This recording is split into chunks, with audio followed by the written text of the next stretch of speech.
2019, il y avait eu des changements au niveau de la boîte à air et lui, tranquille lui. Et je grille les feux rouges, ben voilà, t'as vu, ils grillent tous. Dès que t'as un scooter, je sais pas, à mon avis ça doit pleuvoir les amendes, mais ça leur suffit pas, ils sont quand même obligés de griller ces feux rouges. Alors que le feu rouge, il est là pour t'arrêter. Bon. Voilà, lui il a grillé le feu rouge. Et c'est pas fini. Coucou. À air et lui, tranquille lui. Je comprends pas, tu grilles le feu rouge là-bas et là tu le respectes. Bah non, mais je comprends pas.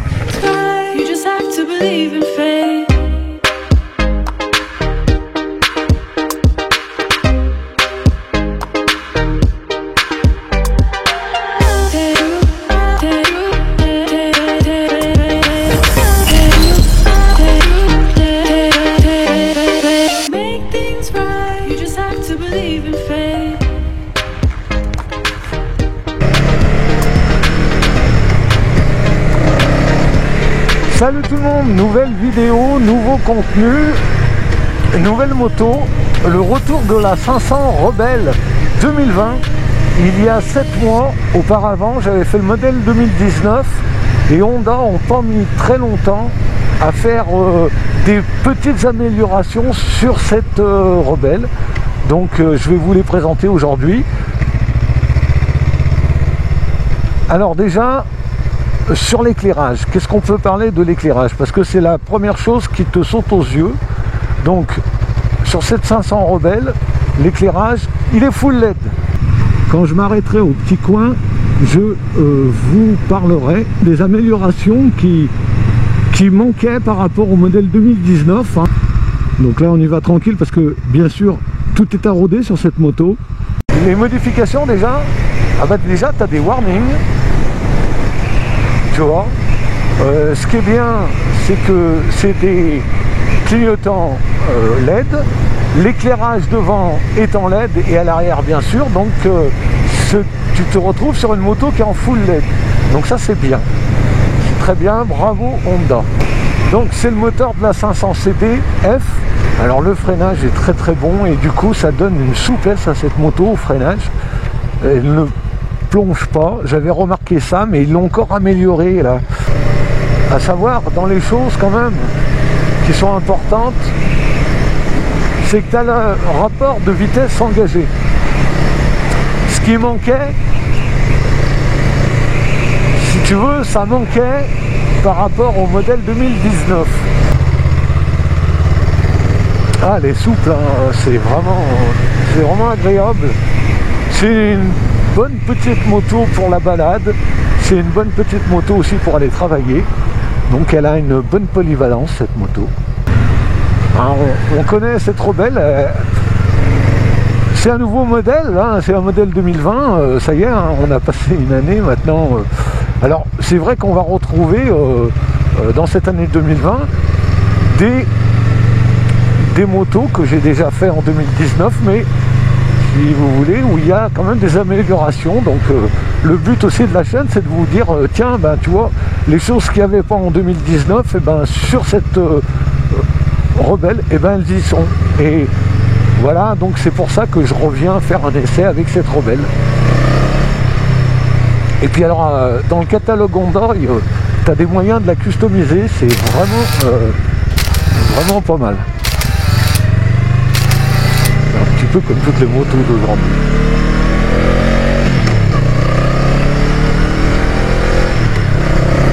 Donc tu vois, on est à la cool.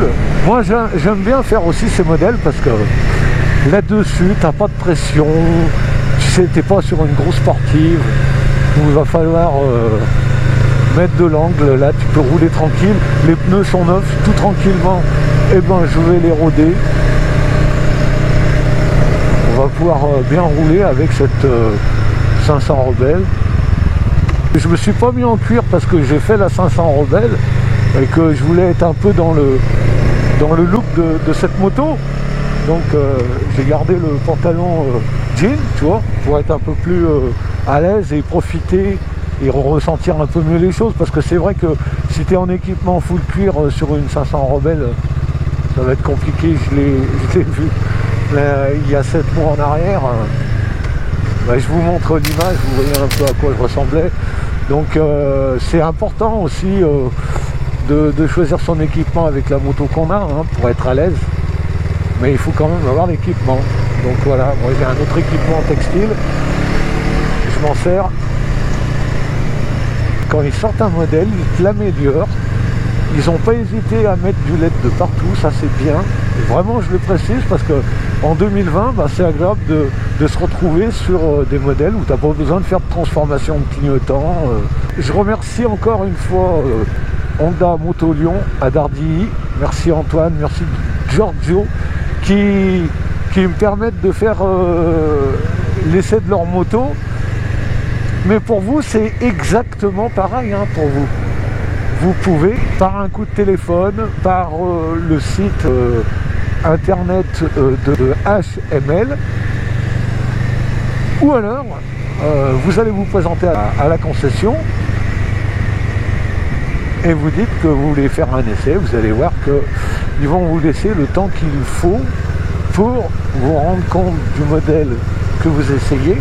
Et quand vous arrivez chez Honda, eh bien vous êtes bien reçu et vous êtes bien servi. Et il faut le dire. Donc la boîte elle passe bien, hein. Elle passe vraiment bien. Ça, leur boîte à vitesse là depuis quelques années chez Honda, c'est vraiment un vrai régal. Ah, aucun accro. Hein. Tu vois là je joue un peu avec la boîte, ça, comme ça la fait, ça lui fait le rodage aussi. Aucun accro. Donc la boîte à vitesse, hein, franchement, elle passe vraiment bien, petits oignons. Donc on va aller au petit endroit, le petit coin, on va aller au petit coin. Je sais pas pourquoi je dis le petit endroit alors que j'ai baptisé ça le petit coin de Ruber. On va aller au petit coin de Ruber et on va aller, je vais vous faire admirer la belle. On reverra ensemble les améliorations qu'elle a. Ah t'as vu, hein, je mets plus le klaxon hein, maintenant quand j'essaye une Honda. Bon, l'arrière ça freine aussi. Hein. Donc à mon avis, je pense que les étriers, si je dis pas de bêtises, ça devrait être du Nissin, mais bon on vérifiera. Alors bon bah, au niveau défaut, ben franchement, pour l'instant je vois rien hein, sur cette moto. Au contraire, elle s'est améliorée et déjà le modèle 2019, j'avais pas trouvé trop de défauts. Là, il y a un peu plus de souplesse, un peu plus de confort. J'ai l'impression qu'il y a moins de vibrations aussi. Et puis le freinage est meilleur encore. Et puis, oui, mais même au niveau du moteur, de l'agrémentation au niveau du moteur, les accélérations sont efficaces et souples en même temps. C'est un peu le secret de chez Honda, ça. Après, c'est des motos fiables. Honda, c'est un peu leur griffe, hein, la fiabilité.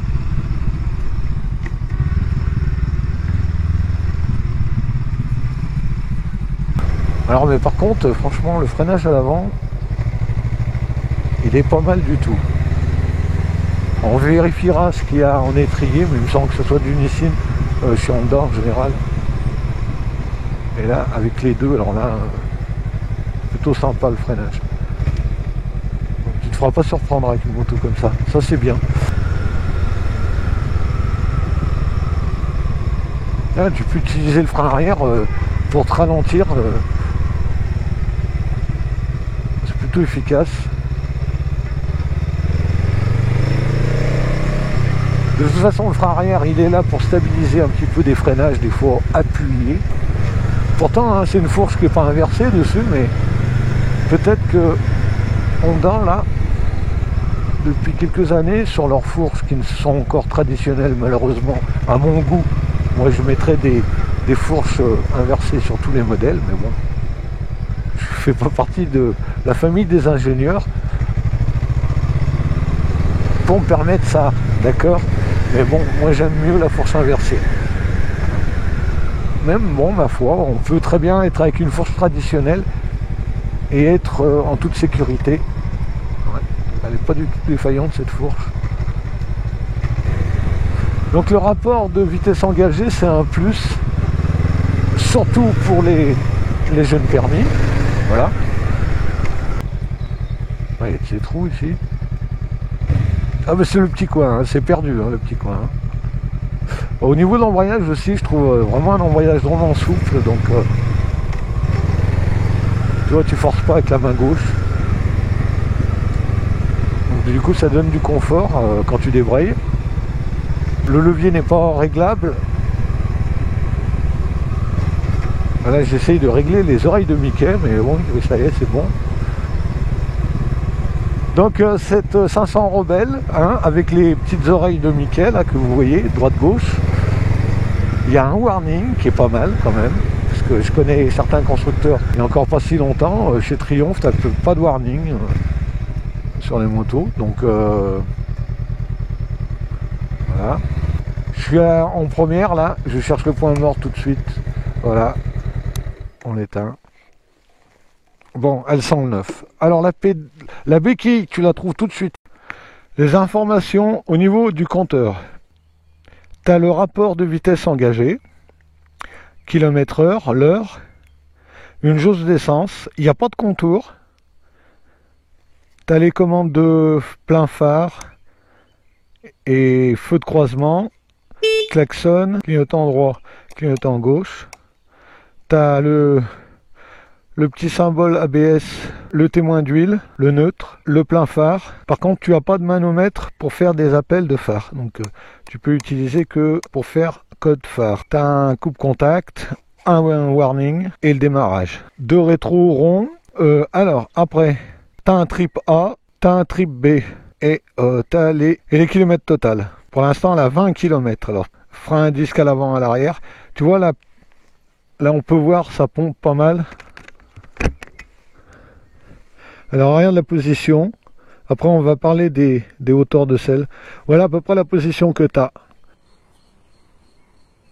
Alors dans les choses à savoir, c'est que cette moto, c'est le moteur du 500 CBF 2019.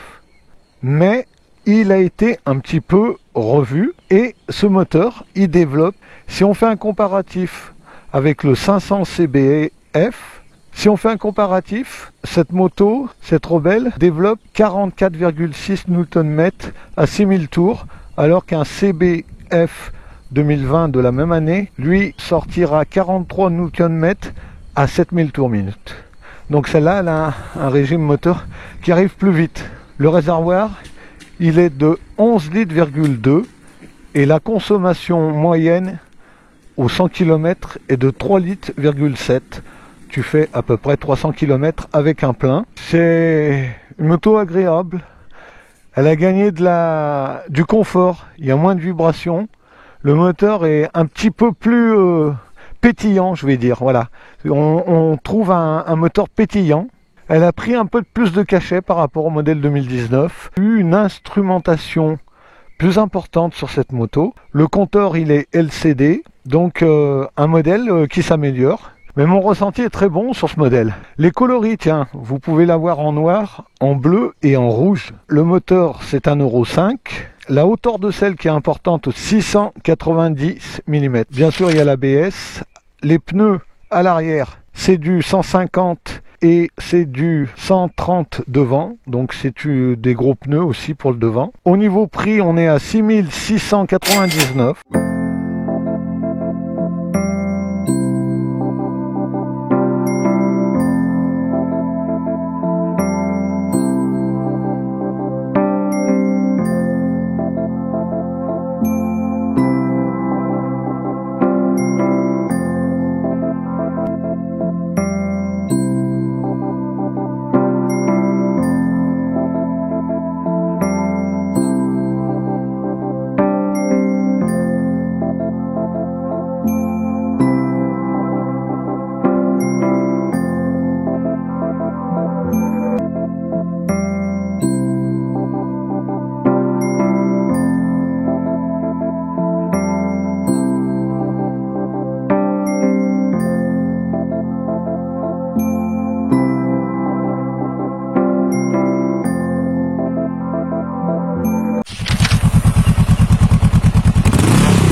vous ai donné un petit peu tout ce qu'elle avait.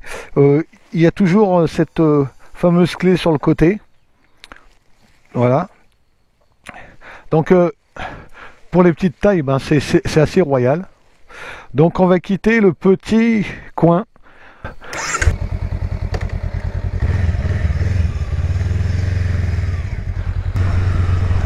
Et il y a de la sonorisation et pourtant elle n'est pas très bruyante. Je vous ai fait écouter tout à l'heure là.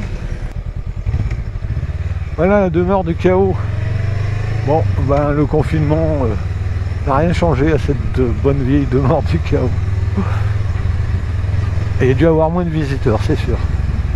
Bon, j'arrive sous le petit pont. Ah, lui il en a vu des bécanes de ce pont. Voilà.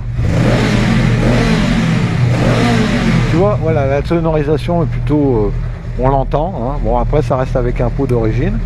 Alors, le rayon braquage, ben ça a l'air plutôt bien braqué, hein. C'est pas une moto très lourde, plutôt maniable. Son centre de gravité est drôlement bas, parce que, bien sûr, hein, vu la hauteur de celle déjà, j'ai l'impression d'être un peu au ras du sol. Alors, je vais mettre des parenthèses là, mais peut-être pour les plus grands, ça peut être compliqué et tu vas vite ressembler à un crapaud sur une boîte d'allumettes. Là, bon regarde quand je me lève, ce que ça donne dessus, tu vois. Donc t'es vraiment assez bas.